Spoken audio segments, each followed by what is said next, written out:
when confidence became more valuable than cash. It began with a contradiction no one wanted to confront. The nation had money on paper, gold in vaults, and banks that looked strong from the outside. Yet the entire system shook because people stopped believing in it. In a world built on numbers and ledgers, the most powerful force turned out to be something far more fragile: confidence. To understand why this moment still matters, we need to return to a time when the American economy depended on a delicate balance between appearance and reality. Banks issued notes promising redemption in gold, but their reserves were limited. Businesses operated on credit, trusting that tomorrow would bring enough profit to cover today's debts. And families relied on institutions they rarely saw, but always depended on. As long as everyone believed, the system worked. But belief is a dangerous foundation, because once it cracks, the collapse can be swift. The tension began quietly. Small discrepancies in bank reports, a delay in a shipment of gold from a regional branch, rumors of loans gone bad in distant towns. None of these signs were dramatic enough to alarm the public. But to those who understood the system's delicate architecture, they hinted at something unsettling. If people demanded their gold all at once, the banks might not be able to meet them. In that era, cash meant little without the promise behind it. A paper note held value only because people trusted it would be honored. And as the economy grew more complex, that trust became increasingly essential and increasingly vulnerable. A single whisper could raise questions. A newspaper column could launch doubt. A nervous crowd outside a bank could turn uncertainty into disaster. The early beats of the unfolding crisis began taking shape. Merchants noticed slower payments. Banks quietly tightened lending standards. Investors hesitated, unsure whether a minor disturbance might mask a deeper instability. The system was still functioning, still outwardly strong, but its heartbeat had changed rhythm. The confidence that once flowed freely began to stutter. Meanwhile, ordinary families sensed something was off, even if they couldn't articulate why. Tellers seemed tense, creditors more demanding. Prices fluctuated without clear cause. People who had never questioned their bank began to wonder whether their savings were truly safe. The truth was spreading to the financial world, silent but undeniable. The nation was facing not just an economic challenge, but a psychological one. And if confidence continued to slip, no amount of gold, policy, or reassurance would be enough to stop what was coming. The story was no longer about cash and vaults. It was about belief, its power, its fragility, and the danger that emerges when it begins to fade. The early signs of unease soon evolved into something far more disruptive. What had begun as quiet hesitation spread through cities and towns like an invisible current. Merchants who once accepted banknotes without a second thought now paused, inspecting them longer, weighing whether the issuing bank could truly honor its promise. That hesitation, small, silent, barely noticeable, signaled a shift that would ripple outward. Banks felt it immediately.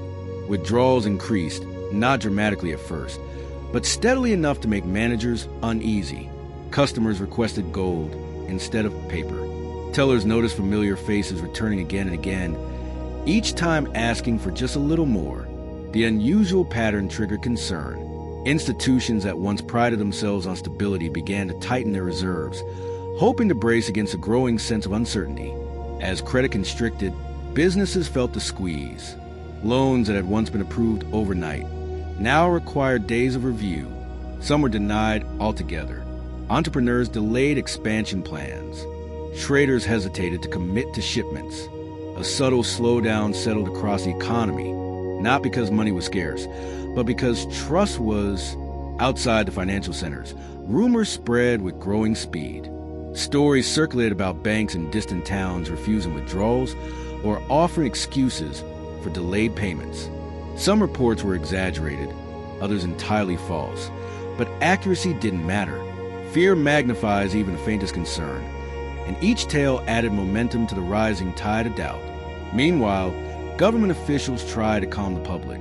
They issued statements proclaiming the system sound, insisting there was no cause for alarm. But the tone of reassurance felt strangely familiar, like the confident voice of someone trying to convince themselves as much as the audience. And when reassurance sounds uncertain, it becomes fuel for suspicion. The pressure inside bank boardrooms intensified. Leaders weighed impossible choices. Should they publicly reveal their reserves to restore confidence, or would such transparency provoke more panic?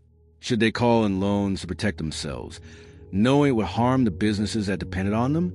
Every option carried risk, and there was no clear path back to stability. Markets grew increasingly volatile. Investors reacted to every scrap of news, every rumor, every whisper. Bond prices dipped. Bank stocks swung wildly. Even institutions with strong reserves saw their reputations shaken as the crisis of confidence deepened. The economy was no longer responding to fundamentals. It was responding to fear. By now, the country sensed something was wrong. People lined up earlier at bank doors. Conversations shifted from opportunity to risk, from growth to survival. The rhythm of the financial world, once steady and predictable, now pulsed with tension. The conflict was no longer theoretical. It was unfolding in real time, driven not by insolvency or mismanagement, but by a psychological force far harder to contain.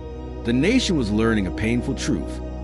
Once confidence begins to slip, even the strongest systems can feel dangerously fragile. The crisis struck with a force that felt both sudden and inevitable. What had simmered beneath the surface for months finally erupted into open panic. One bank, small, regional, but respected, failed to meet a withdrawal request early one morning. The delay was only a few minutes, caused by a clerical error. But to the anxious crowd gathered outside, it was confirmation of their worst fears. Word spread instantly. Telegraph lines buzzed. Messengers sprinted through crowded streets. By noon, customers were rushing to withdraw gold from every branch in the region. And once panic takes root in one community, it rarely stays contained. The fear leapt to neighboring towns, then to distant cities, fueled by stories that grew more dramatic with every retelling. Inside the banks, chaos unfolded. Managers scrambled to maintain order as lines stretched around buildings. Tellers worked faster than they ever had, counting coin after coin, their hands shaking as reserves dwindled. Vaults that once felt like symbols of security suddenly looked terrifyingly empty. Each bag of gold carried out the door weakened the bank's defenses and strengthened the panic gripping the public. The emotional toll deepened with each passing hour. Families who had saved for years begged to withdraw everything, afraid they would lose it all if they waited even one more day. Merchants shut their shops early, running to their banks in fear of arriving too late. Even businesses that had thrived for decades felt their futures slipping through their fingers as the crisis tightened its grip. Government officials were overwhelmed. Emergency meetings convened. Advisors argued over whether to release statements, dispatch gold shipments, or call for temporary withdrawal limits. But no measure, no matter how swift or strategic, could match the speed of fear. Confidence had cracked, and the break was widening with every sunrise. Markets spiraled. Traders dumped securities tied to vulnerable banks. Credit froze entirely in some regions. Wealth evaporated as prices collapsed under the weight of collective doubt. But the most devastating impact wasn't financial. It was psychological. People no longer trusted the institutions that had held the economy together. The repeated assurances of safety sounded hollow, even desperate. By the time the crisis reached its emotional peak, the panic had spread nationwide.